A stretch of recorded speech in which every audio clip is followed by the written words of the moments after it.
میرے پہلے مہمان پروفیسر ڈاکٹر طاہر حمید تنولی کئی کتابوں کے مصنف ہیں، ماہر اقبالیات ہیں، اور پاکستان کی جو تاریخ ہے اس پہ تنولی صاحب کی بڑی گہری نظر ہے۔ بسم اللہ الرحمن الرحیم۔ غازی صاحب بہت شکریہ، بہت ہی ڈیٹیل کے ساتھ آپ نے دو قومی نظریے کے بارے میں ابتدائی گفتگو ارشاد فرمائی ہے۔ غازی صاحب گزارش یہ ہے کہ دو قومی نظریے کو جب ہم دیکھتے ہیں تو ظاہر ہے اس کا آغاز اس وقت سے ہو جاتا ہے جب اللہ رب العزت نے اس کائنات میں ہدایت کا نظام قائم فرمایا، اور جس کا بڑا ایک واضح اعلان لکم دینکم ولی دین کی صورت میں ہمارے پاس موجود ہے۔ جب سب کانٹیننٹ کو دیکھتے ہیں تو البیرونی نے آج سے تقریباً 1100-1200 سال پہلے جو کتاب الہند لکھی تھی، اس میں ایک بات لکھی تھی کہ یہاں جو ہندوستان میں مسلمان اور ہندو رہتے ہیں، یہ دو ایسی قومیں ہیں جن کے جو دھارے ہیں وہ متوازی ہیں، وہ کبھی مل نہیں سکتے، یہ الگ الگ ہی ہیں، اور نہ ہی مستقبل میں ان کے ملنے کا کوئی امکان ہے۔ اور یہی چیز تاریخ کے ہر آنے والے دور نے اسٹیبلش کیا۔ ابھی آپ نے قائد اعظم کی کوٹیشن دی کہ پاکستان اس وقت بن گیا تھا جب پہلا مسلمان داخل ہوا تھا۔ یہاں ہم نے بڑی احتیاط کرنی ہے، قائد اعظم نے یہ نہیں فرمایا تھا۔ قائد اعظم نے فرمایا تھا جس دن یہاں پہلا شخص مسلمان ہوا تھا۔ اس کا مطلب کیا ہے کہ پاکستان یا دو قومی نظریہ اجنبی آئیڈیا نہیں ہے، یہ یہاں سے اوریجنیٹ ہونے والا آئیڈیا ہے۔ پاکستان لوکل آئیڈیا ہے، یہ مسلط شدہ نہیں ہے۔ جب یہاں لوگ کنورٹ ہوئے آٹومیٹکلی دو قومیں وجود میں آ گئیں۔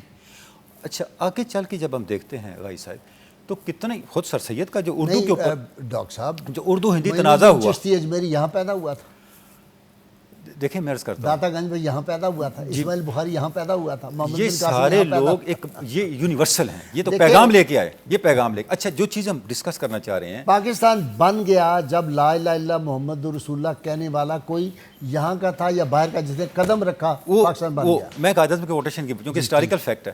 اچھا، اب غازی صاحب گزارش یہ ہے کہ جب ہم اس جدوجہد کو دیکھتے ہیں، ہمارے بڑے لوگوں نے بڑے ویژن کے ساتھ اس جدوجہد کو ان اصولوں پہ استوار کیا، کیونکہ بڑے غور و فکر کے بعد وہ یہاں تک پہنچے۔ اور اگر آپ تاریخ صرف دور نہ جائیں، صرف انڈیپینڈنس موومنٹ کو دیکھ لیں تو دو قومی نظریے کو تو سب سے زیادہ سپورٹ ہی ہندوؤں نے کیا ہے۔ یعنی ہندوؤں نے اپنے طرز عمل سے بتایا کہ ہندو اور مسلمان دو الگ قومیں ہیں۔ ہندوؤں نے اپنے علاوہ کسی کو اکوموڈیٹ ہی نہیں کبھی کیا، پوری تاریخ آپ اٹھا کے دیکھ لیں۔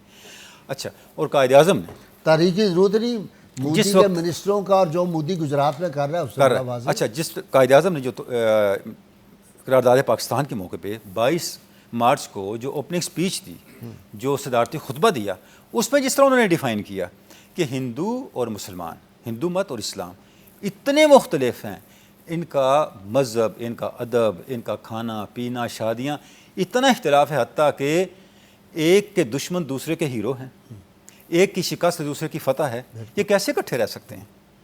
اس کے بعد جب یہ نظریہ آگے چلا، یہ قوم میں اور یہاں کے لوگوں کے اندر پینیٹریٹ کب ہوا؟ جب آپ نے اس نظریے کو لا الہ الا اللہ کا ٹائٹل دے کے عام آدمی تک پہنچایا۔ ٹھیک ہے، پاکستان کا مطلب کیا؟ لا الہ الا اللہ۔ یعنی یہ جو کلمہ طیبہ کی بنیاد کے اوپر لوگ کنونس ہوئے، وہی مسلم لیگ جو 37 میں سیٹیں نہیں بچا رہی تھی۔ مطلب کیا لا الہ الا اللہ یہ لگا تھا نعرہ؟ یہ غازی صاحب دیکھیں، جس وقت 46 کا الیکشن ہو رہا تھا تو کون سا واحد نعرہ تھا ہندوستان کے اندر؟ یہی تو نعرہ تھا جس نعرے کی بنیاد پہ لوگوں نے 37 والی مسلم لیگ کا جو ہے بالکل منظر بدل دیا 46 کے اندر۔ ہماری تو حکومتوں میں جو لوگ آئے ان کو یہ پسند نہیں تھا، بلکہ مجھے ایک چینل چھوڑنا پڑا اسی نعرے کی وجہ سے۔ دیکھیں غازی صاحب گزارش یہ ہے کہ ہم تو یہ لوکل اب کیا لوگ کر رہے ہیں نہیں کر رہے، آپ تو ہسٹری کو دیکھیں گے نا، تاریخ کیا کہہ رہی ہے، تاریخی حقائق کیا ہیں، ہم تو ان کے مطابق بات کریں گے نا۔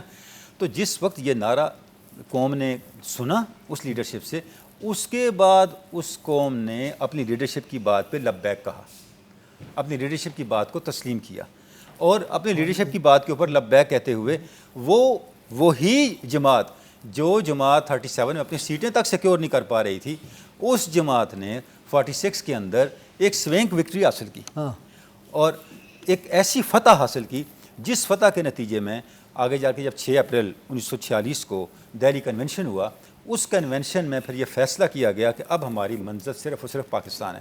اچھا غازی صاحب، آپ ساری باتیں چھوڑ دیں، وہ جو پاکستان کے اوپر آ کے کنسنسس ہوئی ایم ایل ایز کی، یعنی پورے ہندوستان کے آئینی طور پر مسلمانوں کے منتخب نمائندوں نے جو کنسنسس کی، انہوں نے ایک حلف نامے پہ دستخط کیے۔ وہ حلف نامہ شروع کہاں سے ہوتا تھا؟ ان صلاتی و نسکی و محیای و مماتی للہ رب العالمین۔ یہ جو حلف نامے کا پروفارما تھا، یہ قائد اعظم نے فائنل کیا ہوا تھا۔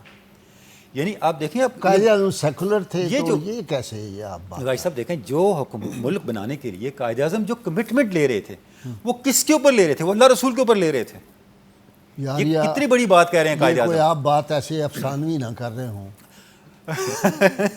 یہ آج بھائی صاحب مجھے فاق بڑا افسوس کاظمی ہے سے میں نے کہ پوچھنا کاش کہ ہے، میں اس پر فارمی کی کاپی لے آتا. قائد اعظم جو تھے وہ سیکولر تھے. اچھا، یہ دوسری پاکستان بات، کو اسلام کے لیے تھوڑا ہی بنا بھائی ہے. صاحب سیکولر کا معنی بدلنا پڑے گا. پچھلی اگر آپ نے قائد اعظم کو سیکولر کہنا ہے تو پھر آپ کو سیکولر کا معنی بدلنا پڑے یہ گا. جو حکومت گئی ہے نا 2-4 دن پہلے، اس سے پہلی والی جو حکومت تھی ان کے ایک منسٹر جو تھے اس نے کہا تھا کہ پاکستان کو اسلام کے لیے بنا تھا، یہ اسلام کے نام پہ بنا تھا. وہ سیکولر پاکستان تھا، بابو نے بنایا تھا.